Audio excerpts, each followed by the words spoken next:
नमस्कार दोस्तों, मैं हूं नेहा सैमसल और आप देख रहे हैं कलम केसरी। जिस तरह से आप सभी लोग जानते हैं कि 1990 में जो एक्सोडस हुआ था, जिस तरह से आतंकियों द्वारा हमला किया गया था और उसी को देखते हुए कितने सारे अत्याचार हुए थे कश्मीरी माइग्रेंट्स के ऊपर और कश्मीरी लोगों के ऊपर, महिलाओं के ऊपर, लड़कियों के ऊपर खासकर। तो उसी को लेकर जिस तरह से लेफ्टिनेंट गवर्नर सेंट्रल गवर्नमेंट की बात करें, कश्मीरी माइग्रेंट्स को लेकर वो रीसेटल की बात करें हैं, उनकी जो जायदाद है, जो उनकी ज़मीन है, वो उनको वापस देने की मांग कर रहे हैं। और आखिरकार जब इन चीज़ों की अरेंजमेंट्स अच्छी कर रहे हैं, इन चीज़ों को वो अच्छे से रीसेटल करने की कोशिश कर रहे हैं, तो शायद ये जो हिस्ट्री है वो दोबारा से रिपीट होने की कोशिश करें कुछ लोग। मैं आपको बता दूँ, एक दो दिन पहले शायद एक वीडियो वायरल हुआ है कश्मीर से ही। मैं आपको पहले वीडियो भी बताऊंगी। उस वीडियो पे साफ तौर पर एक शख्स के द्वारा कहा गया है कि जो कश्मीरी माइग्रेंट्स में जो जितनी भी लड़कियां और महिलाएं हैं उनको वापस भेज दो इंस्टेड ऑफ मैन। तो आप ये इस स्टेटमेंट से, इस कंट्रोवर्शियल स्टेटमेंट से शायद अंदाज़ा लगा सकते हैं कि ये हिस्ट्री जो 32 साल पहले जो ये चीज़ें हुई थी 1990 में जो एक्सोडस हुआ था, जिस तरह से महिलाओं पे अत्याचार जो हुआ था, तो आप सोच सकते हैं कि ये हिस्ट्री एक जो है दोबारा से काम किया जा रहा है कुछ लोगों द्वारा। ये वीडियो आप सामने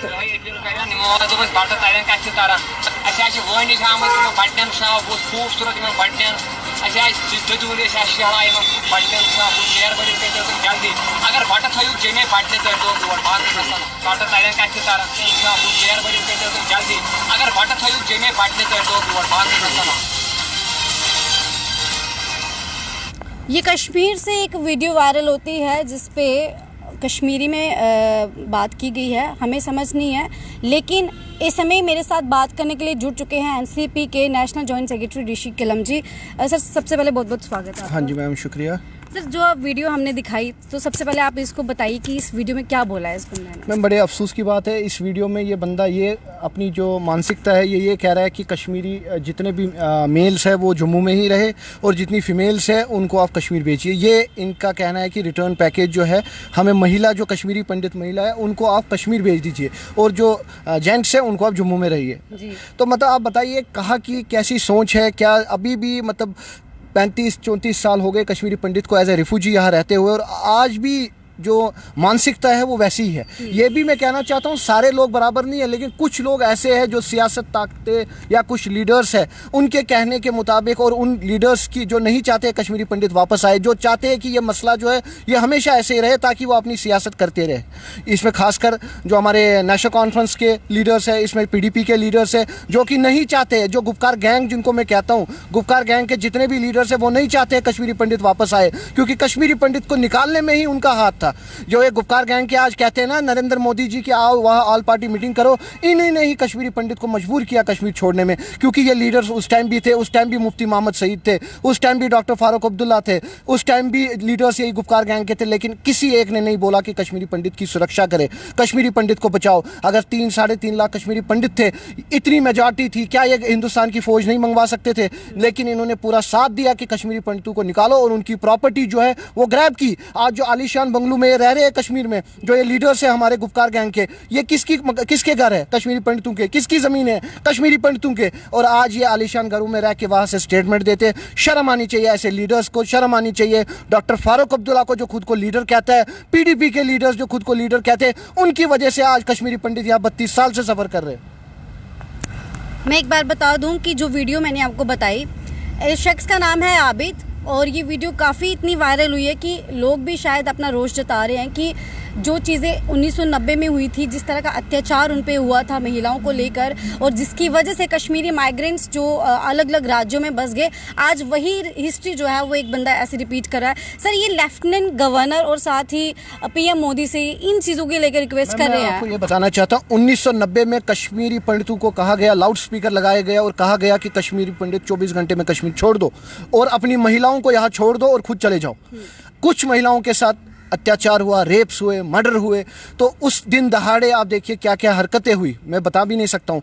और आज ये बंदा जिसको जहाँ तक सुनने में आ रहा है कि ये भारतीय जनता पार्टी के मेंबर है या भारतीय जनता पार्टी के साथ इसकी कोई ताल्लुकात है, सुनने में आ रहा है जहाँ तक। लेकिन बड़े अफसोस की बात है कि भारतीय जनता पार्टी जो कि इतना बढ़ चढ़ के कहते हैं कि हमें कश्मीरी पंडितों का दर्द है, हमें कश्मीरी पंडितों का हम समझ सकते हैं कश्मीरी पंडितों की सिचुएशन क्या है, लेकिन आप बताइए एक भी स्टेटमेंट, बेशक ये भारतीय जनता पार्टी से ना भी हो, लेकिन भारतीय जनता पार्टी के लीडर्स ने किसी एक ने स्टेटमेंट दिया, किसी एक ने कॉन्डेम किया इस पे कि नहीं जी ये गलत इसने वर्ड यूज़ किया?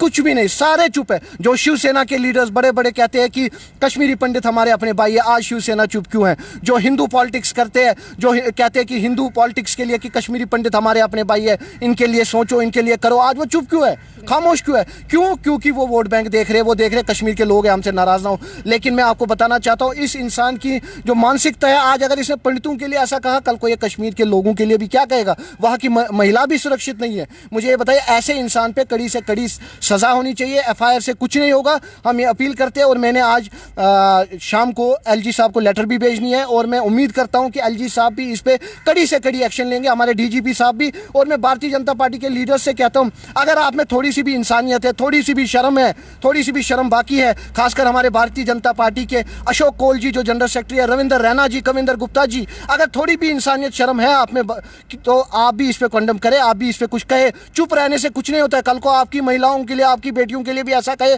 तब भी आप चुप रहेंगे। बड़े अफसोस की बात है। और खुद को कहते हैं कश्मीरी पंडितों को यूज करते हो वोट बैंक के लिए, शर्म आनी चाहिए। और वोट बैंक के लिए आप जगती कॉलोनी जाते हो, पुरकूट जाते हो, माइग्रेंट्स को अपील करते हो वोट डालो। मैं माइग्रेंट से अपील करना चाहता हूं, भारतीय जनता पार्टी जैसी पार्टी को कंडेम किया जाए, भारतीय जनता पार्टी के लिए बाइकआउट किया जाए। कोई भी भारतीय जनता पार्टी को आने वाले इलेक्शन में मजा चखाए। इन्होंने हमारे साथ क्या किया? 7 साल इन्होंने हमें, आप देखिए हमारी कंडीशन क्या है, आप देखिए हमारी सिचुएशन क्या है। इन्होंने तो अभी गवर्नर साहब ने कहा कि पंडितों की जो प्रॉपर्टी है उस पर आप जल्द से जल्द एक्शन ले। क्या एक्शन ले रहे हैं? वहां के तहसीलदार, डीसी सब मिले हुए हैं, सब फ्रॉड है, सब ने उनका हाथ है कश्मीरी पंडितों की जमीन ग्रैब करने में। आप दिसर कॉन्स्टिट्यूंसी चले जाइए, कुलगाम डिस्ट्रिक्ट चले जाइए, आप डीसी श्रीनगर को बताइए, मैं विटनेस हूँ। हम यहाँ से वहाँ रिटर्न भेजते हैं और वहाँ से कोई एक्शन नहीं होती है।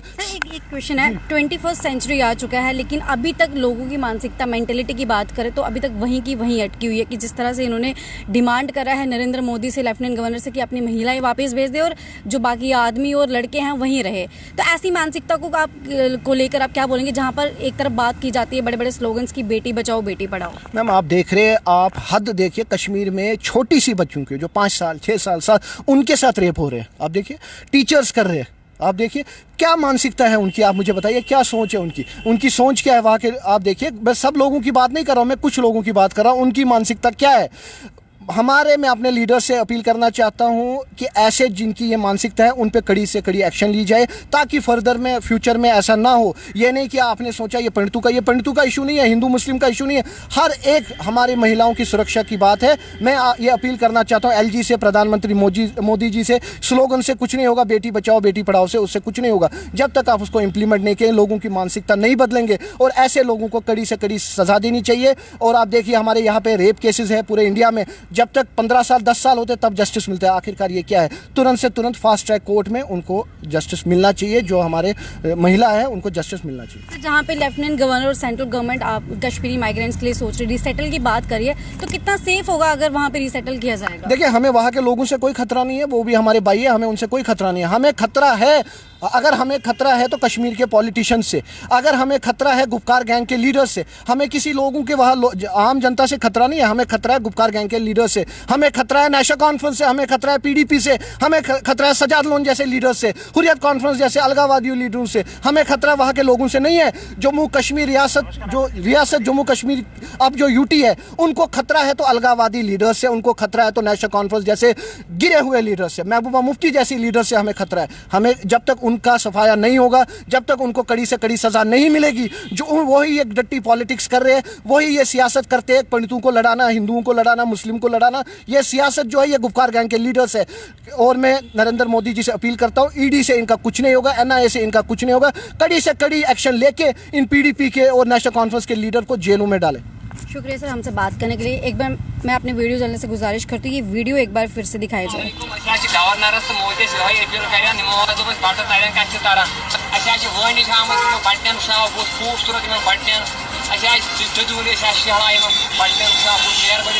जल्दी अगर बट थो जमे बटने जल्दी अगर बट थो जमे बटने ये कश्मीर का एक वीडियो वायरल होता है और जिस शख्स ने ये बात की है उसका नाम है आबिद। ये साफ तौर पर बोला जा रहा है कि जो भी कश्मीरी माइग्रेंट से ये बात कर रहे हैं बोला जा रहा है कि जितनी भी आपकी महिलाएं और लड़कियां हैं उनको वापस भेज दो और जितने भी इंस्टेड ऑफ बॉयज़ और जितने भी आदमी हैं उनको वहीं पे रख दो। तो आपको अगर मैं पूछूं क्या ये हिस्ट्री रिपीट, ये ऐसे शख्स जो होते हैं, ऐसी गंदी सोच वाले जो लोग होते हैं, क्या ये हिस्ट्री को रिपीट नहीं कर रहे हैं? जो चीज़ें 1990 में हुई थी जिसकी वजह से लोगों को अलग अलग राज्य में बसना पड़ा और आज ये जहाँ पर हमारी सेंट्रल गवर्नमेंट कश्मीरी माइग्रेंट्स के लिए सोच रही है, अच्छा रिसेटमेंट की बात करी लेफ्टिनेंट गवर्नर द्वारा, लेकिन वहीं पर ऐसे गंदे विचार वाले लोग वहाँ पे बसे और वो फिर से वही हिस्ट्री रिपीट करें कि अपनी महिलाओं और अपनी लड़कियों को वापस भेज दो इंस्टेड ऑफ बॉयज़। तो इन सारे मुद्दों पे आप क्या कहेंगे? आप हमारे कमेंट बॉक्स पे हमें कमेंट करके बता सकते हैं। तब तक के लिए बने रहिए कलम केसरी के साथ। Thank you.